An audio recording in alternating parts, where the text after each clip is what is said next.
স্রোতে নদী যেন ছলনার কাছানি যত আসো, ছলনার কাছানি যত আসো, পিছনে ফিরো তাকাই না।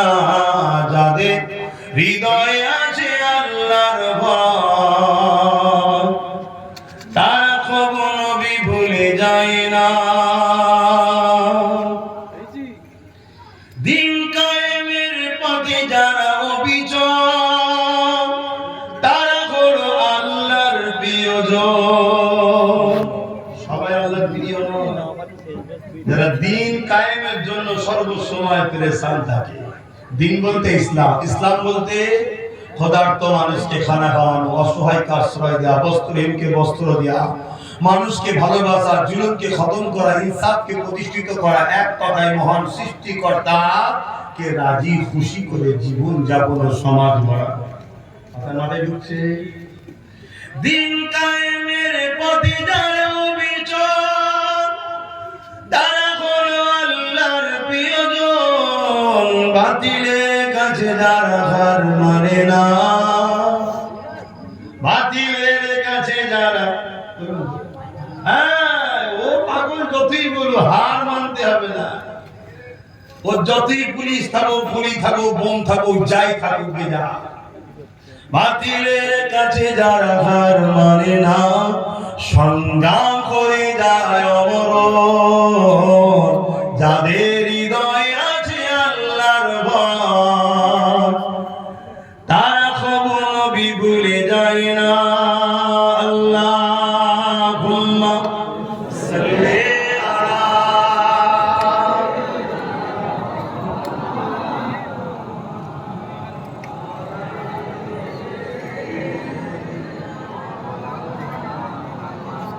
আমার আব্বাদারেরা, আজান তো হয়ে গেছে, সময় তো কম, তো যাক আমি বেশি কিছু বলছি না। আমি একটু দেখতে চাই এত বড় একটা কথা রিঅ্যাকশন কি হয়। কি রে? আচ্ছা, আমি ভাবলাম পুকুর থেকে মাছ উঠে করে ধরাধরি করছি। আমাদের মাইক করা দেখতে চাই, তাই তো নাকি?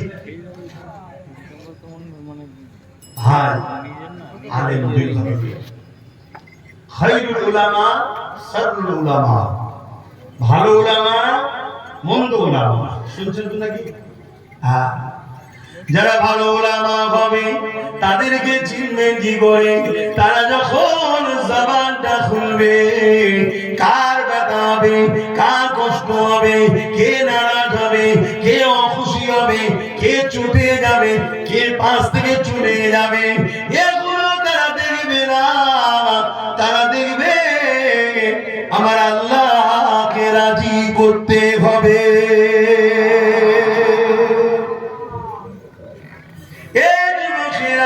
আরেকটা নমুনা বলে যায়, ভালো উলামা তো তিনারা যিনারা আপনার দিমাগে আল্লাহ রাসূলের সঙ্গে জুড়তে চাইবে। সব জায়গায় বলবে তোমরা নবীর সঙ্গে জুড়ে যাও, নবীকে মডেল বানিয়ে নাও। লাকাদ কানা লাকুম ফি রাসূলিল্লাহি উসওয়াতুন হাসানা। নবী হলো মডেল। ধর্ম করবে নবী দেখো, রোজা রাখবে, নামাজ পড়বে, হজ করবে, ধর্ম করবে নবী দেখো, সমাজ নীতি দেখবে নবী দেখো, ব্যবসা করবে নবী দেখো, সংসার করবে নবী দেখো, রাজনীতি করবে নবী দেখো, রাষ্ট্রকে ভালোবাসবে নবী দেখো। কেননা আমার নবী রাষ্ট্রকে ভালোবাসা এটাও শিখিয়েছে, আর তাই রাষ্ট্রকে কিভাবে ভালোবাসতে হবে আমার নবীর তুলনায় জমিনে কেউ আসেন আর আসবে না।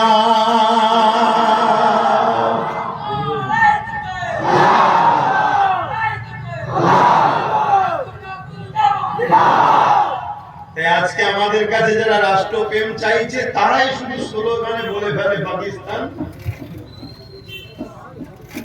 বলা দরকার মুর্দাবাদ, কিন্তু উল্টো বলে ফেলছে তারাই। তারা বলছে দেখছেন না? হ্যাঁ, আমি বলি শুধু ওরাই ভুল করে।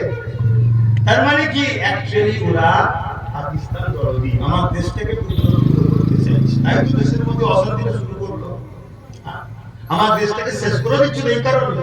দেশের অর্থনীতি শেষ, দেশের সম্পদ বিক্রি হয়ে যাচ্ছে, দেশের এয়ারপোর্ট, দেশের কি বলে ট্রেন।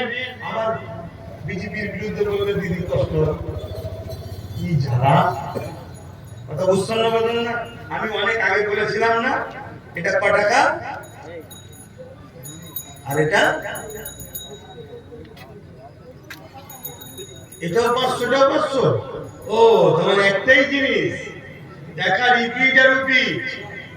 এইদিকে এক ধরনের ছবি, এদিকে এক ধরনের ছবি, শুধু পার্থক্য এটাই, কিন্তু এটা 500, তাই তো নাকি? অতএব রাজ্য সরকার আর সেন্টার সরকার এই 500 টাকা রিপিট আর রিপিট। আগে বলেছি না বলিনি? মিলছে তো নাকি? আরো 1, 2, 3 মাস 4 মাসের মধ্যে আরো প্রমাণ পাবেন আপনারা। শুনছেন তো নাকি? হ্যাঁ, কত গাল খেয়েছি এই কথা বলার জন্য। কারা গাল দিয়েছে? আমাদের ইমামরা সবাই নয়, আমাদের হুজুর সবাই নয়, আমাদের মাওলানা সবাই নয়, কিন্তু দিয়েছে না দেয়। আর তাদের পাল্লাই করে কিছু সাধারণ ঘরের ছেলে বোঝে না, সে ভাবছে মৌলী সাহেব যখন বিরোধী করছে আব্বাস সিদ্দিকী, তার মানে আব্বাস সিদ্দিকী ভুল। হুজুর যখন বিরোধী করছে আব্বাস সিদ্দিকী ভুল। আমাদের সাধারণ যুবকরাও গাল দিতে হবে, দিচ্ছে না দেয়নি। আল্লাহর কাছে সব ধরা পড়বে, সব জামিন আল্লাহর কাছে দিয়ে আছে। তবে হ্যাঁ, বহুত ছেলে পরিবর্তন হচ্ছে, বহুত উলামারাও পরিবর্তন হচ্ছে। যারা পরিবর্তন হচ্ছে, যে ছেলেরা বা যারাই তাদের মধ্যে থেকে যারা গালিগালাজ দিয়েছে, আমি আল্লাহর হস্তে সব জায়গায় মাফ করছি, আজও মাফ করে দিলাম। বলুন আল্লাহুম্মা আমিন, বলুন আল্লাহুম্মা আমিন। কারণ আমার ভাই সে ভুল করে ফেলেছে, পরিবর্তন যখন হচ্ছে তাকে মাফ করা দরকার, ঠিক না বেটি?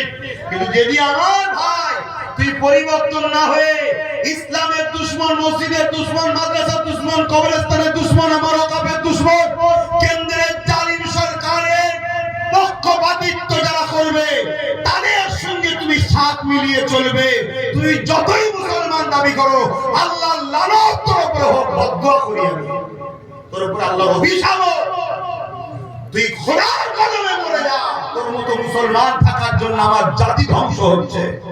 আমার মুসলিম ঘরে, মুসলিম পাড়াতে 2, 4, 5টা করে গুন্ডা আছে, গুন্ডা নেতারা সব পয়সা দিয়ে গুন্ডা পুষে রেখেছে। ওরা মসজিদের জন্য লড়াই করে না, মাদ্রাসার জন্য লড়াই করে না, ওয়াকফ কবরস্থানের জন্য লড়াই করে না, ওরা এই ইসলাম বিরোধী সরকারের জন্য লড়াই করে মুসলমান ছেলেদেরকে কেস দেয়, ঘর ভাঙে, মিথ্যা কেস দেয়, জুলুম করে। এই গুন্ডাগুলো যদি পরিবর্তন না হয়, সবাই বলুন আল্লাহ এদের উপরে আপনি আযাব দিয়ে ধ্বংস করে দেন আল্লাহ। আর এই রাস্তার কাঁটাগুলো পরিষ্কার হলে সব মুসলমান গ্রাম আল্লাহ কাছে এক আছে। এই কাঁটাগুলো শুধু সমস্যা হচ্ছে, আর এদের পিছনে পুলিশ আছে, এরা পুলিশদের ঘরে, আর পুলিশ বেচারি নিরুপায়, হুকুমের দাস, চাকরি